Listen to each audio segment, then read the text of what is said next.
జై శ్రీకృష్ణ. అందరికీ నమస్కారం. చైత్రమాసపు సోమవారం, పైగా యమధర్మరాజ దశమి. పరమ పవిత్రమైనటువంటి ఈ కథను భక్తి శ్రద్ధలతో ఆలకించండి. నచికేతుని యొక్క కథ గురించి ఈరోజు మనం తెలుసుకుందాం. నచికేతుని కథ కఠోపనిషత్తులో కనిపిస్తుంది. పూర్వం గౌతమ ముని వంశానికి చెందినటువంటి వాజస్రవసుడు అనే ఒక బ్రాహ్మణుడు ఉన్నాడు.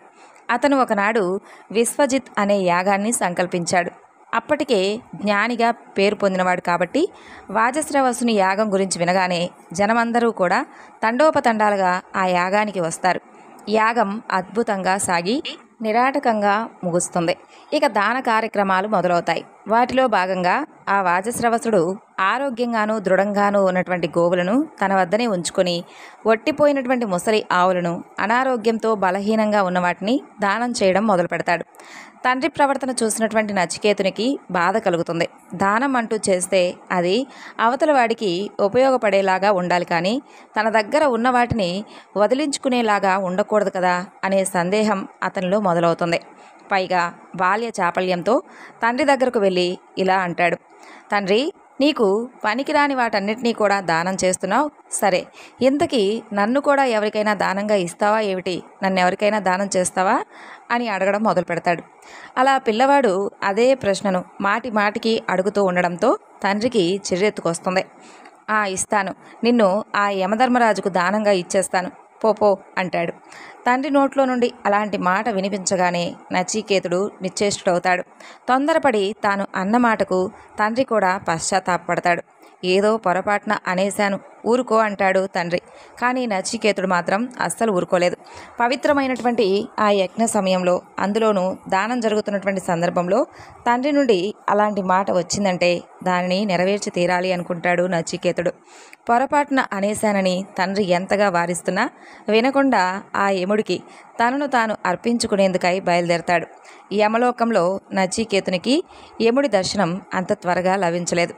జీవకోటి పాపపుణ్యాలను చేరిస్తూ సమయం వచ్చినప్పుడు వారి ప్రాణాలను హరిస్తూ ఉన్నటువంటి యముడు తలమునకలుగా ఉంటాడు. ఎప్పుడో 3 రోజుల తర్వాత నచికేతుని గమనిస్తాడు యమధర్మరాజు. ముక్కు పచ్చలారున్నటువంటి పసిపిల్లవాడికి అసలు ఈ యమలోకంలో పనేమిటి? ఇంటికి పోనాయనా అంటాడు యమధర్మరాజు. కానీ నచికేతుడు అదరకుండా బెదరకుండా జరిగిందంతా చెప్పి తనను దానంగా స్వీకరించమంటూ యముణ్ణి ప్రార్థిస్తాడు. ఏదో తొందరపాటుగా అన్నంత మాత్రాన నీ ఆయువు తీరకముందే నిన్ను స్వీకరించడం భావ్యమా? భావ్యం కాదు. నేను స్వీకరించలేను. పైగా నువ్వు నా ద్వారం ముందర 3 రోజుల పాటు నిద్రాహారాలు లేకుండా గడిపావు. కాబట్టి నేనే నీకు 3 వరాలను ఇస్తాను, తీసుకో అంటాడు యముడు. నచికేతుని యొక్క సత్యనిష్టకు ముచ్చటపడి అలా అంటాడు యముడు: నువ్వు నన్ను దానంగా స్వీకరించలేదు కాబట్టి నా తండ్రి నా మీద కోపగించుకోకుండా నన్ను సంతోషంగా తిరిగి స్వీకరించాలి. అదే నా తొలి కోరిక అంటాడు నచికేతుడు. దానికి యముడు తదాస్తు అని అంటాడు. ఇక దానికి యముడు, సరే, నీ 2వ కోరిక ఏమిటి అని అడగగా, 2వ కోరికగా ఎవరైనా సరే స్వర్గాన్ని చేరుకునేలా ఒక యజ్ఞాన్ని అనుగ్రహించమంటాడు నచికేతుడు. అందులో స్వర్గం అన్న మాటకు ఒక గూఢార్థం ఉంది. స్వర్గలోకేన భయం కించనాస్తి అంటాడు నచికేతుడు. అంటే నిర్భయమైనటువంటి స్థితిని ఇక్కడ నచికేతుడు స్వర్గంగా సూచిస్తున్నాడు. దాంతో యముడు నచికేత యజ్ఞం పేరుతో ఒక యజ్ఞాన్ని ఉపదేశిస్తాడు. ఇక 3వ కోరికగా చనిపోయిన తర్వాత మనిషి ఏమవుతాడని అడుగుతాడు నచికేతుడు. తనంతటి వాడు ప్రత్యక్షమై కావలసినటువంటి కోరికలు కోరుకోమంటే నా తండ్రి నన్ను అభిమానించాలి, భయాన్ని జయించే స్వర్గం కావాలి, మరణ రహస్యం తెలియాలి అంటూ ఆ పిల్లవాడు పారమార్థిక కోరికలను కోరడం యముడికి సైతం ఆశ్చర్యాన్ని కలిగిస్తుంది. అందుకే నువ్వు చిన్నపిల్లవాడివి, అవన్నీ నీకు చెప్పడానికి అర్థం కావు. ఈ జనన మరణాల గురించి దేవతలకే బోలెడు అనుమానాలున్నాయి. వేరే ఏదైనా కోరుకో, నీకు ఏం కావాలన్నా వరమిస్తాను అంటూ నచికేతుడికి నచ్చజెప్పడానికి ప్రయత్నిస్తాడు యముడు. కానీ నచికేతుడు తను పట్టును విడవలేదు. తనకు గిస్తే ఆ మరణ జ్ఞానాన్నే వరంగా ఇవ్వమంటూ కోరుకుంటాడు. అలా నచికేతుని యొక్క పట్టుదల తృష్ణ చూసినటువంటి యముడికి ముచ్చట వేస్తుంది. సరే, చెబుతాను విను. మీ మానవులు గుడ్డివాళ్ళని అనుసరించే గుడ్డివాళ్ళలాగా అన్ని భౌతిక సుఖాల్లోనే ఉన్నామని చెప్పి భ్రమలో ఉంటారు. తమ కోరికలను చంపుకోలేక పునరావృతమవుతున్నటువంటి ఆ కోరికలను పూర్తిగా తీర్చుకోలేక మరలా భూలోకంలో జన్మిస్తూ ఉంటారు. నిజానికి ఈ లోకంలో శాశ్వతమైనది ఒక్క ఆత్మ ఒక్కటే. దానిని అశాశ్వతమైన వాటి వాటితో ఎలా పొందగలరు అంటూ ఆత్మతత్వం గురించి సుదీర్ఘంగా వివరిస్తాడు యముడు. ఆ మాటలకు సంతృప్తి చెందినటువంటి నచికేతుడు తన ఇంటికి సంతోషంగా తిరుగుముఖం పడతాడు. ఆత్మజ్ఞానం గురించి యముడికి నచికేతుడికి జరిగినటువంటి సంభాషణే కఠోపనిషత్తులో ముఖ్య భాగంగా వహిస్తుంది. నిజానికి ఈ ఉపనిషత్తు మరో భగవద్గీతను కూడా తలపిస్తుంది. అందుకే వివేకానంద వంటి జ్ఞానులకు కఠోపనిషత్ అంటే ఎంతో ఇష్టం. నచికేతుడు వంటి దృఢమైనటువంటి విశ్వాసం ఉన్నవో 10-12 మంది పిల్లలు ఉంటే ఈ దేశానికి ఒక కొత్త దిశను చూపించగలను అంటారు వివేకానంద. అంతేకాదు ఆయన తరచూ స్మరించేటటువంటి ఉత్తిష్టత, జాగ్రత్త, లేవండి మేల్కొండి అన్న మాటలు కూడా ఈ కఠోపనిషత్తులోవే. ఇక ఇప్పుడు పరమ పవిత్రమైనటువంటి ఈ సోమవారం నాడు పరమేశ్వరుడికి ఎంతో ప్రీతికరమైనటువంటి కొన్ని కథల గురించి తెలుసుకొని స్వామివారి అనుగ్రహాన్ని కూడా సంపూర్ణంగా పొందుదాం. పరమేశ్వరుడి అర్ధాంగి పార్వతీదేవి తన పతి శరీరంలో అర్ధభాగం పొందే నిమిత్తమై ఆమె చేసినటువంటి వ్రతమే కేదారేశ్వర వ్రతం. ఆ వ్రతం గురించి, ఆ వ్రతకథ గురించి శ్రద్ధతో వినవలసిందంటూ సూత మహాముని శౌనకాది మహామునులందరికీ కూడా వివరించి చెబుతాడు. పరమేశ్వరుడు పార్వతీ సమేతుడై కైలాసమున నిండు సభయందు కూర్చుని ఉంటాడు. సిద్ధ సాధ్య కింపురుష యక్షగంధర్వులు పరమేశ్వరుణ్ణి సేవిస్తూ ఉంటారు. దేవమునీగణాలు పరమేశ్వరుణ్ణి స్తుతిస్తూ ఉంటారు. ఆ సమయంలో ఋషులు, మునులు, అగ్ని, వాయువు, వరుణుడు, సూర్యచంద్రులు, తారలు, గ్రహాలు, ప్రమదగణాలు, కుమారస్వామి, వినాయకుడు, వీరభద్రుడు, నందీశ్వరుడు ఆ సభయందు ఉపవిష్ణులై ఉంటారు. నారద తుంబరాదులు శివలీలలను గానం చేస్తూ ఉంటారు.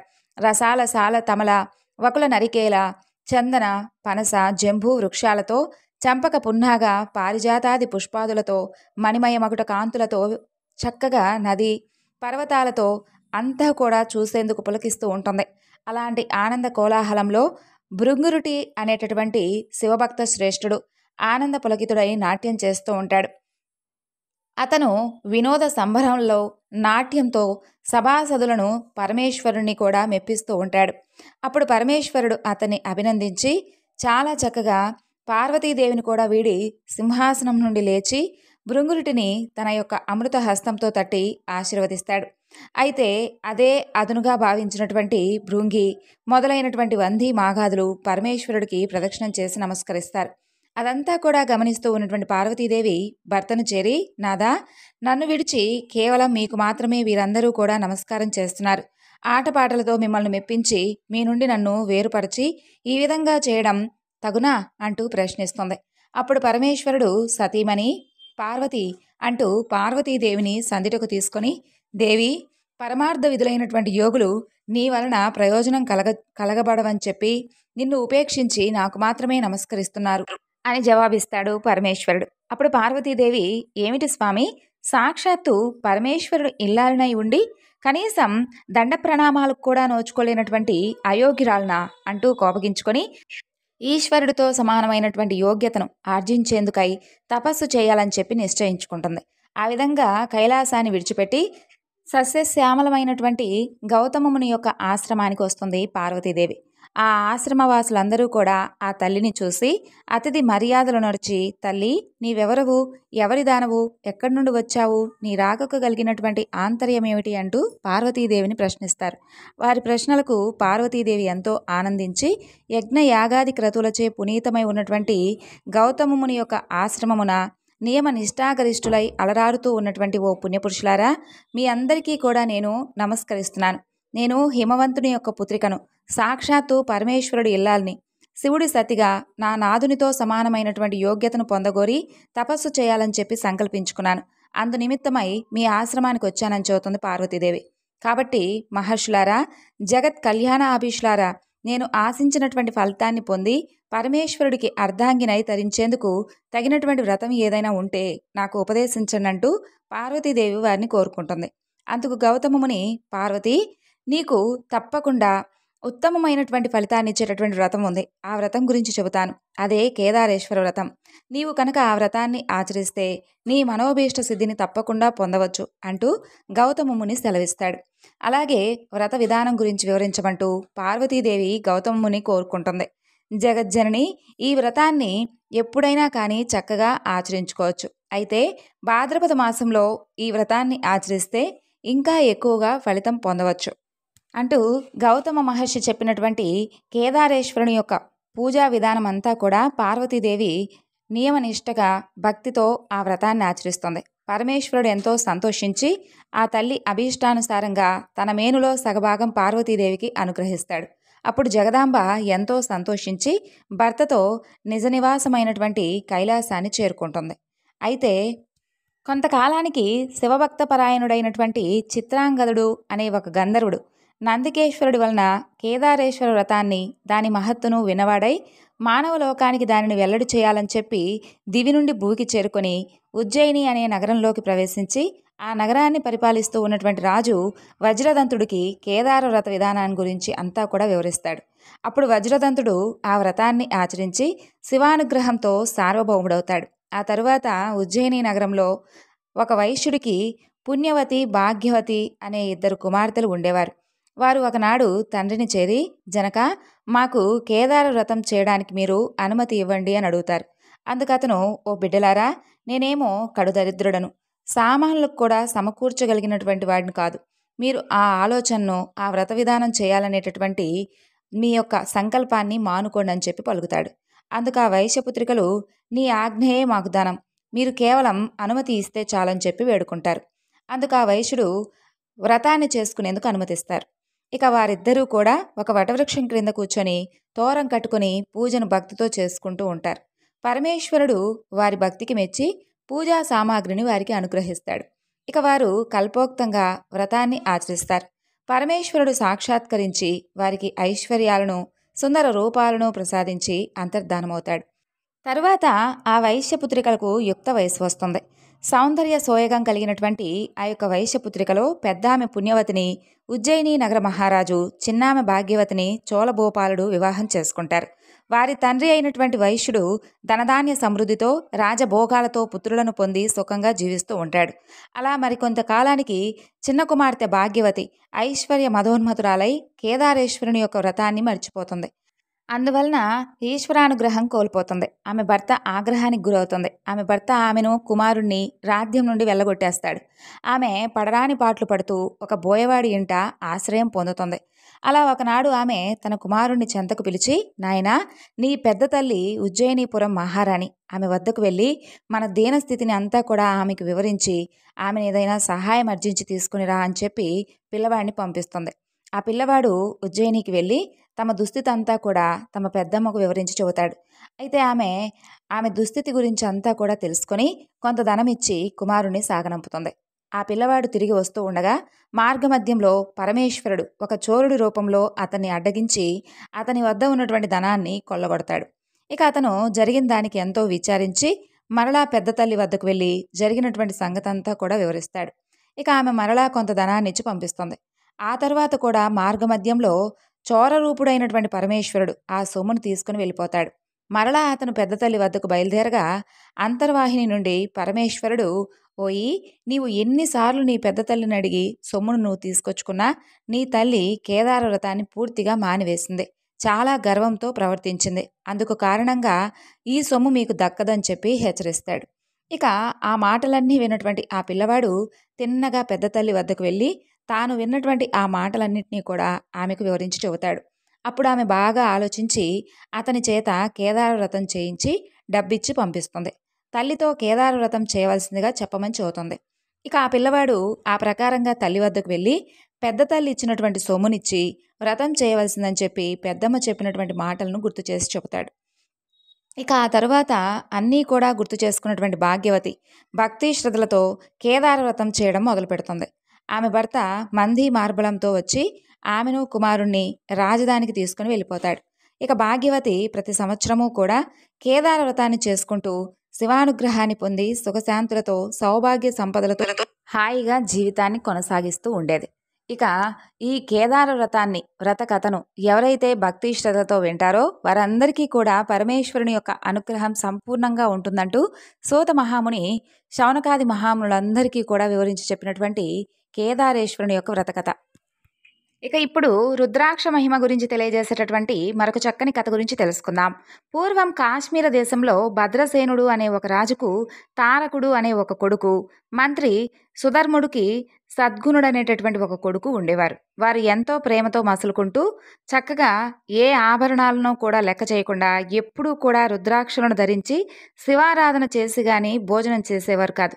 అయితే ఒకనాడు పరాశర మహర్షి రాగా భద్రసేనుడు ఆయన్ను పూజించి ఆ బిడ్డలిద్దరి విచిత్ర వైఖరికి కారణం ఏమిటో చెప్పమంటూ పరాశర మహర్షిని ప్రార్థిస్తాడు భద్రసేనరాజు.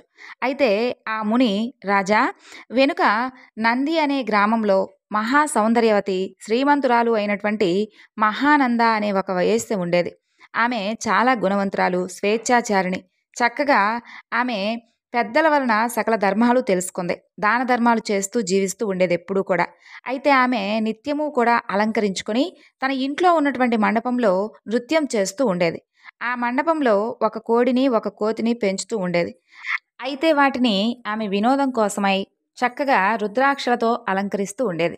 అయితే ఒకనాడు మహాధనికుడు, శివవ్రత దీక్షితుడు అయినటువంటి ఒక వైశ్యుడు ఆమె ఇంటికి వస్తాడు. అతని ఒంటి మీద విభూది, చేతులకు రత్న కంకణాలు, అతని చేతిలో సూర్యుడిలా వెలిగిపోతున్నటువంటి రత్నలింగం ఉంటాయి. దానిని చూసి ఆ వేశ్య ఆశపడి తన సఖి చేత కబురు పంపుతుంది. అతను ఆ మండపంలో కూర్చుని మహా సౌందర్యవతి అయినటువంటి ఆ వేశ్య తనను సంతోష పెట్టగలిగితే ఆ లింగాన్ని ఇస్తాను అని చెబుతాడు. ఆ వేశ్య అందుకు సంతోషించి 3 రోజులు పతివ్రతా ధర్మాన్ని అనుసరించి అతన్ని సేవించగలనని చెప్పి తన సఖి చేత చెప్పి పంపిస్తుంది. అప్పుడు ఆ వైశ్యుడు ఆ మాట విని నవ్వి కులస్త్రీకి వలె వేశ్యకు అదెలా సాధ్యం అంటూ విమర్శిస్తాడు. అప్పుడు ఆ వేశ్య, నా విషయంలో మీకు ఎలాంటి సందేహం అక్కర్లేదు. నేను త్రికరణ శుద్ధిగా 3 రోజుల పాటు పాతివ్రత్యాన్ని అవలంబించగలనని చెప్పి ఆ లింగంపై చేయి వేసి సూర్యచంద్రుల సాక్షిగా ప్రమాణం చేస్తుంది. అప్పుడు ఆ వైశ్యుడు ఆ శివలింగం ఆమె చేతికిచ్చి, ప్రేయసి, ఇది నాకు ప్రాణంతో సమానం. దీనికి ఏమైనా అయితే నేను ఉరిపోసుకుంటానంటాడు. అప్పుడు ఆమె దానిని ఎంతో శ్రద్ధగా పూజిస్తుంది. ఆ ఇద్దరూ కలిసి ఆ రాత్రికి అంతఃపురంలోకి వెళ్ళాక అదేమి చిత్రమో గాని నాట్య మండపం క్షణంలో భస్మమైపోతుంది. అందులో ఆ కోతి, కోడి కూడా ఉంటాయి కదా, అవి కూడా బుగ్గైపోతాయి. ఇరుగు పొరుగు వారందరూ కలిసి ఆ మంటలు ఆర్పుతూ ఉంటారు. తెల్లారాక అది తెలిసి ఆ వైశ్యుడు, అయ్యో, నా ప్రాణలింగమే పోయింది, ఇక నేనెందుకు బ్రతకాలని చెప్పి బ్రతకనంటూ ఏడుస్తూ అక్కడ ఉన్నటువంటి బూడిదంతా కూడా గాలిస్తాడు. గాలించినప్పటికీ శివలింగం దొరకదు. అప్పుడు అతను ఒక చితి వెలిగించి ఆ మంటల్లోకి దూకుతాడు. అతని వెంటనే ఆ వేశ్య నాదా అంటూ కేకలు పెడుతూ వచ్చి తన ధర్మాన్ని అనుసరించి సహగమనం చేయడానికై సిద్ధమవుతుంది. అప్పుడు ఆమె బంధువులు ఆమెను వారించి, వేశ్యవైనటువంటి నీకు ఇదేమి వెర్రి అంటూ ఎన్నో రీతులుగా చెప్పడం ప్రారంభిస్తారు. అయితే వారు ఎంతగా వారించినా కూడా ఆమె మాత్రం వారి మాటలు ఏవీ కూడా పట్టించుకోకుండా సూర్యచంద్రుల సాక్షిగా అతనితో పాతివ్రత్యాన్ని అవలంబించినటువంటి నాకు ఇదే ధర్మం. నేనిప్పుడు సహగమనం చేయకుంటే నాతో పాటు నా 21 తరాల వారు నరకంలో పడతారు. నా ధర్మాన్ని నేను పాటిస్తే వారందరూ కూడా తరిస్తారు. మరణం అనేది ఎప్పటికైనా కూడా తప్పదు కదా. ఇలా హీనంగా బ్రతికే కంటే నా ధర్మాన్ని నేను ఆచరించి తరించడం నాకెంతో శ్రేష్టమని చెప్పి అగ్నిలోకి దూకబోతుంది. అప్పుడు వెంటనే పరమేశ్వరుడు సాక్షాత్కరించి, సుందరి, నీ ధర్మగుణాన్ని పరీక్షించాలని చెప్పి నేనే ఆ వైశ్యుని రూపంలో వచ్చాను. నీకు నేనిచ్చింది నా ఆత్మలింగం. ఈ మండపానికి నేనే నిప్పు పెట్టి నీ పాతివ్రత్య గుణాన్ని పరీక్షించాను. నీ ఇష్టం వచ్చినటువంటి వరాన్ని కోరుకో, తప్పక ప్రసాదిస్తానంటాడు. అప్పుడు ఆమె ఆశ్చర్యపడి భక్తితో స్వామికి నమస్కరించి, స్వామి, నాకు ఈ ముల్లోకాలలో ఎలాంటి భోగం అక్కర్లేదు. నాకు ఈ సంసార బంధాన్ని తొలగించి శాశ్వతమైనటువంటి శివ సాహిత్యాన్ని ప్రసాదించండి అంటూ ప్రార్థిస్తుంది. అప్పుడు పరమేశ్వరుడు ఎంతో సంతోషించి ఆమెను వెంటనే కైలాసానికి తీసుకుని వెళ్తాడు. ఆనాడు నాట్య మండపంలో అగ్నిలో పడి మరణించాయి కదా కోడి, కోతి, అవి రెండూ కూడా మీ బిడ్డలుగా జన్మించారు. పూర్వజన్మ సంస్కారం వలన శివభక్తులై భస్మాన్ని, రుద్రాక్షలను ఇదిగో ఇంత చక్కగా ప్రీతితో ధరిస్తూ ఉన్నారు. వీరి పుణ్యం చెప్పడానికి శక్యం కాదు. కాబట్టి ఓ సాధ్వి, రుద్రాక్ష మహిమ అనేది ఇంత అని చెప్పడానికి ఎవరికీ కూడా సాధ్యం కాదంటూ సాక్షాత్తు దత్తాత్రేయుడే తన భక్తురాలైనటువంటి సావిత్రికి కూడా వివరించి చెప్పినటువంటి పరమ పవిత్రమైనటువంటి కథ అంటూ పరాశర మహర్షి భద్రసేనుడు అనేటటువంటి రాజుకు వివరించి చెప్పినటువంటి కథ ఇది. అయితే భద్రసేనుడు ఈ విధంగా అడుగుతాడు, ఓ మహర్షి, మరి ఈ బిడ్డలు పూర్వజన్మలో రుద్రాక్ష మహిమ తెలియకుండానే వాటిని ధరించిన ఇలా రాజపుత్రులుగా జన్మించారు కదా, మరి ఇప్పుడు వాటిని ఇంత శ్రద్ధాభక్తులతో ధరిస్తున్నందుకు ఇంకా ఫలితం ఏ విధంగా ఉండబోతుందని అడుగుతాడు. అప్పుడు పరాశర మహర్షి కొంచెం ఆలోచించి, రాజా, వీరి భవిష్యత్తు గురించి చెబితే నీకు దుఃఖం కలుగుతుంది. కాబట్టి అది చెప్పడానికి నా మనసు అంగీకరించడం లేదంటాడు. అప్పుడు ఆ రాజు ఆందోళనతో అదేమిటో తెలియజేయండంటూ మరీ మరీ వేడుకోగా అప్పుడు ఆ మహర్షి, నాయనా, ఇప్పటి నుండి 8వ రోజున వీరు మరణించవలసిందే అని చెబుతాడు. అది విన్నటువంటి ఆ రాజు, అతని పరివారము ఎంతో దుఃఖించి దానికి ఏదైనా నివారణోపాయం తెలియజేయమంటూ వేడుకుంటారు. అప్పుడు పరాశర మహర్షి ఇలా చెబుతాడు, ఏమీ భయం లేదు. శ్రీమన్నారాయణుడు బ్రహ్మను సృష్టించి అతనికి ప్రసాదించినటువంటి వేదం యొక్క సారమే రుద్రమంత్రం. అది 4 పురుషార్థాలు ప్రసాదించగలదు. సృష్టికర్త తన వక్షస్థలం నుండి ధర్మాన్ని, వృష్ఠభాగం నుండి అధర్మాన్ని సృష్టించాడు. ధర్మాన్ని అనుసరించిన వారికి ఇహపరాలలో సుఖము, అధర్మాన్ని అనుసరించిన వారికి దుఃఖము కలుగుతాయి. కామము మొదలైనటువంటి వికారాలు అధర్మం నుండి పుట్టినవే. వాటిని అనుసరించి మరెన్నో పాపాలున్నాయి. కాబట్టి ఏ గ్రామంలో రుద్రజపం జరుగుతుందో అక్కడ ఏ పాపాలు ప్రవేశించలేవు. అది సర్వపాపహరం. పూర్వం రుద్రమంత్ర జపం యొక్క ప్రభావం వలన పాపులు కూడా పరిశుద్ధులవడం వలన యముడు ఎంతో బాధపడుతూ బ్రహ్మకు విన్నవించుకున్నాడు. అప్పుడు బ్రహ్మ, యమధర్మరాజా, మందాదులు, తామసులు, భక్తి లేని వారిని మాత్రమే నీవు దండించాలి. భక్తితో రుద్రమంత్రాన్ని జపించే వారి దగ్గరకు నీవు కాదు కదా, నీ దూతలు కూడా వెళ్ళనేకూడదు. అల్పాయువు గలవారు కూడా దానివలన దీర్ఘాయువు పొందగలరు. రుద్రమంత్రంతో పవిత్రమైనటువంటి నీటిలో స్నానం చేస్తే వారిని చూసినా కూడా చాలు, చాలా పుణ్యం కలుగుతుందని చెప్పి చెబుతాడు. కాబట్టి ఓ రాజా, నీవు కూడా భక్తితో రుద్రాక్షలను ధరించి సద్బ్రాహ్మణుల చేత 7 రోజుల పాటు నిరంతరం రుద్రాభిషేకం చేయించు. అందువలన వారు ధర్మాత్ములై సర్వ సంపదలతోనూ కలకాలం జీవిస్తారు అంటూ ఆ విధానమంతా కూడా వివరించి చెబుతాడు పరాశర మహర్షి.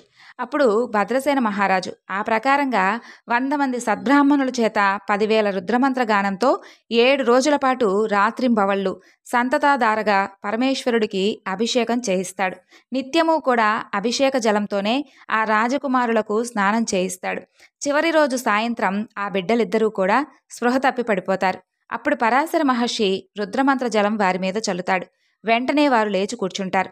అప్పుడు ఆ మహర్షి బిడ్డల ప్రాణాలను అపహరించడానికి వచ్చినటువంటి యమదూతలను శివదూతలు వచ్చి తరిమివేసి ఆ రాజకుమారులను బ్రతికించారు అని చెప్పి చెబుతాడు. అప్పుడు ఆ రాజు ఎంతో సంతోషంతో గొప్ప ఉత్సవాన్ని చేసి అంతటి ఉపాయం చెప్పినటువంటి పరాశర మహర్షిని పూజిస్తాడు. అంతలో అక్కడకు నారదుడు వచ్చి ఆ రాజకుమారులకు 12వ ఏట అపమృత్యు భయం ఉందని చెప్పి అది తప్పితే ఇక వారికి పూర్ణాయుర్దాయం కలుగుతుందని చెప్పి చెబుతాడు. ఆ తర్వాత వారు అదే విధంగా రుద్రాధ్యాయాన్ని పఠిస్తూ చక్కగా రుద్రాభిషేకంతో పరమేశ్వరుని పూజిస్తూ వారు పూర్ణాయుర్దాయాన్ని పొందారు. కాబట్టి ఎవరైతే రుద్రాక్షలను పరమ పవిత్రంగా భావించి పరమేశ్వరుడి యొక్క అనుగ్రహాన్ని పొందేందుకై రుద్రాభిషేకంతో స్వామివారిని తృప్తిపరుస్తారో వారికి అపమృత్యు భయం అనేదే ఉండదట. కాబట్టి ఎవరైతే ఈ యొక్క రుద్రాక్ష మహిమ గురించి తెలియజేసేటటువంటి కథ గురించి విన్నా కూడా వారికి పరమేశ్వరుని యొక్క అనుగ్రహం సంపూర్ణంగా కలుగుతుంది. పూర్వం పాంచాల దేశాన్ని సింహకేతువు అనే ఒక రాజు పరిపాలిస్తూ ఉండేవాడు. అతని కొడుకు ధనుంజయుడు. అతను ధార్మికుడు.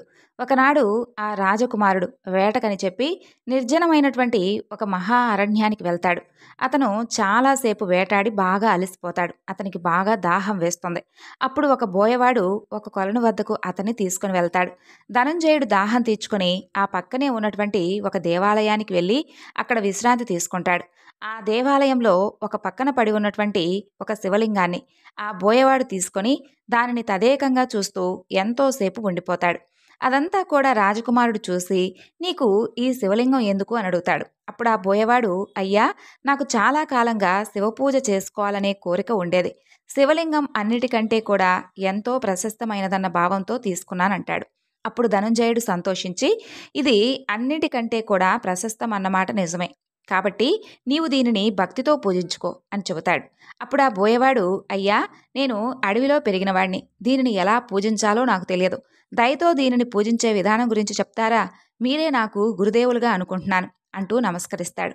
అప్పుడు ఆ రాజకుమారుడు ఇలా చెబుతాడు, దీనిని తీసుకుని వెళ్ళి మీ ఇంట్లో ఒక చోట శుభ్రం చేసి స్థాపించు. దీని రూపంలో సాక్షాత్తు పరమేశ్వరుడే నీ ఇంట్లో ఉంటాడు. కాబట్టి నీవు నీ భార్యతో కలిసి శ్రద్ధగా నిత్యము కూడా పూజ చేయాలి. ప్రతిరోజు కూడా శ్మశానం నుండి చితాభస్మం తెచ్చి పరమేశ్వరుడికి అర్పించు. నీవు ఎప్పుడు ఏమి తిన్నా సరే ముందుగా శివలింగానికి అర్పించి ఆయన ప్రసాదంగా తింటూ ఉండు అంటూ చెబుతాడు. ఆ బోయవాడు ఇంటికి వెళ్ళి రాజు చెప్పిన ప్రకారంగా చేస్తూ ఉంటాడు. ఒకరోజు ఎంత వెతికినా కూడా అతనికి చితాభస్మం దొరకదు. అతను ఎంతో బాధపడి తన భార్యతో, అయ్యో, ఈరోజు పరమేశ్వరుడికి పూజ సరిగ్గా జరగలేదు. గురువు ఉపదేశించినట్లుగా పూజను చెయ్యాలి కానీ మరో రకంగా చేస్తే ఏం ప్రయోజనం ఉంటుంది చెప్పు? ఎలాంటి ప్రయోజనం ఉండదు కదా! అయితే గురువు మాట జవదాటితే నరకము దరిద్రము వస్తాయి. కాబట్టి గురువు చెప్పినట్లు చేస్తే నీ పుట్టుక లేకుండా పోతుంది. అందుకోసం నేనెంత వెతికినా కూడా బూడిద దొరకనే లేదు. ఈ ఒక్కరోజైనా ఆయన చెప్పినట్లు చేయలేకపోతే ఇన్ని రోజులుగా చేస్తున్నటువంటి పూజ అంతా కూడా వ్యర్థమైపోతుంది. పూజా సమయం కూడా దాటిపోతుంది. ఇక నేనేమి చేయాలి అనుకుంటూ అది దొరకకుంటే నా ప్రాణమైనా విడిచిపెడతానంటూ దుఃఖిస్తూ ఉంటాడు. అతని భార్య అతన్ని ఓదార్చి, దానికోసం అంత బాధపడతారేమిటి? మన ఇంట్లో ఎన్నో కట్టెలున్నాయి. వాటితో నన్ను దహనం చేసి ఆ బూడిదను పరమేశ్వరుడికి అర్పించండి. భయపడకండి. నీవు వ్రతభంగం చేసుకోవద్దు. శివపూజ కోసం నా శరీరమే అర్పించడం కంటే ఇక సంతోషం ఏముంటుంది చెప్పండి? ఇది ఏనాటికైనా కూడా చచ్చి బూడిద కావలసినటువంటి శరీరమే కదా! అట్టి దానిని పరమేశ్వరుని యొక్క పూజకు అర్పించడం కంటే కావలసింది ఏముంటుందని చెప్పి ధైర్యం చెబుతుంది. అప్పుడతను, నీవు పడుచుదానివి. సంసార సుఖం కూడా నీవు పూర్తిగా అనుభవించలేదు. ఒక బిడ్డనైనా కనలేదు. సూర్యచంద్రుల సాక్షిగా నిన్ను ఏలుకుంటానని చెప్పి నేను ప్రమాణం చేశాను. నిన్ను చేతులారా చంపుకుంటానా? అలా చేస్తే నాకెంత పాపం వస్తుంది? ఆడదాన్ని చంపినందుకు నన్ను అందరూ కూడా నిందిస్తారు. అంతటి పాపం చేస్తే పరమేశ్వరుడు కూడా నన్ను క్షమించడు.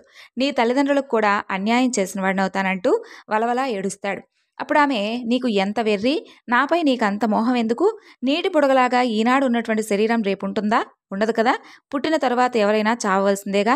నా తల్లిదండ్రులు నన్ను నీకు అప్పగించాక నేను నీదాన్ని అవుతాను కానీ నేనేమైనా పరాయిదాన్నా? నీలో భాగాన్నే కదా! పరమేశ్వరుడి కోసం నీవు నన్ను దహనం చేస్తే నీ ప్రాణాన్ని అర్పించినట్లే అవుతుంది. నీ ప్రాణాన్నైనటువంటి నన్ను పరమేశ్వరుడికి అర్పిస్తే అందులో తప్పేమిటి? అది నా అదృష్టం కదా! అలా చేస్తే పరమేశ్వరుడు మనిద్దరినీ రక్షిస్తాడని చెప్పి పట్టుబట్టి మరి చివరికి అతన్ని ఎలాగోలాగా ఒప్పిస్తుంది.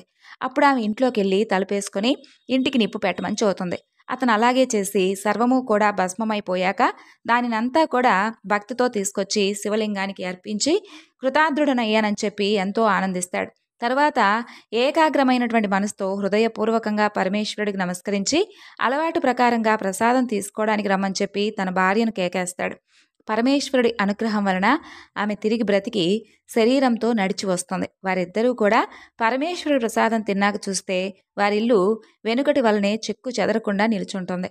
ఇక శబరుడు ఆశ్చర్యపడుతూ ఉంటే అతని భార్య, స్వామి, 4 పక్కల మన ఇల్లంతా కూడా అంటుకొని మండుతూ ఉందే కానీ నాకేమో ఎక్కడా లేని చలి పుట్టింది. నేను ముడుచుకొని పడుకోగానే గాఢంగా నిద్ర పట్టింది. తర్వాత ఏమైందో కానీ నాకు తెలియలేదు.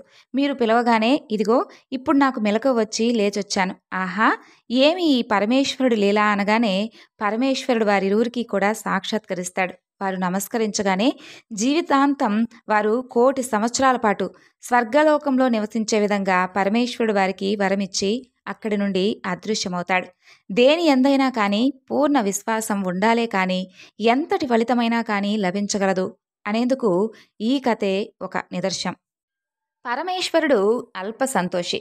ప్రతిరోజు స్వామిని పూజించినా పూజించలేకపోయినా, అవకాశం ఉన్నా అవకాశం లేకపోయినా కేవలం ఒక్క నమస్కారం చేసినా చాలు, లేదా కేవలం ఓం నమఃశివాయ అనేటటువంటి నామాన్నైనా సరే మనసారా జపిస్తే చాలు, ఆ స్వామి యొక్క అనుగ్రహం ఎవరిపైనైనా సరే సంపూర్ణంగా కలిగేందుకు ఆయన ఎప్పుడూ కూడా తోడుగా నడిపేందుకు కంటికి రెప్పలా కాపాడుతూ ఉంటాడు.